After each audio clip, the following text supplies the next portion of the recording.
अस्सलाम वालेकुम, मैं हूं रोज कासिम मियां। आप देख रहे हैं फोकस न्यूज़। आइए नजर डालते हैं ताज़ा तरीन खबरों पर।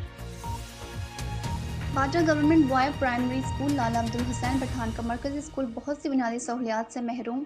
तफसीलात बाड़ा का दूसरा बड़ा एजारी वाला गवर्नमेंट बॉयज स्कूल लाला अब्दुल हुसैन पठान बाड़ा स्कूल तालिब इल्म की तादाद 100 बुनियादी सहूलत से महरूम। एक उस्ताद की कमी की वजह से तालीम मुतासिर, बाउंड्री वॉल तबाही होने से चोर डाकुओं घुस कर सरकारी रिकॉर्ड और कीमती सामान लेकर आसानी से फरार हो जाते हैं।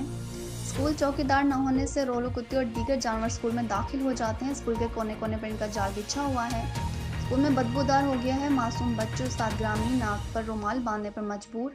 सोलर सिस्टम बिजली न होने की वजह से स्कूल में लाइट सिस्टम दरहम बरहम। लाला अब्दुल हुसैन पठान मोहल्ला मौजूद बशीर अहमद पठान सिंध प्रेस क्लब बाड़ा सदर मोहम्मद कासिम भगोड़ा से गुफ्तगू करते हुए कहा, स्कूल में 100 तालिब इल्म मौजूद हैं, 2 उस्ताद ग्रामी हैं। सरकारी स्कूल मुताबिक 30 शागिर्द पर 1 उस्ताद ग्रामी है। इस सरकारी स्कूल के मुताबिक 1 उस्ताद ग्रामी की कमी है। स्कूल की तालीम मुतासिर हो रही है।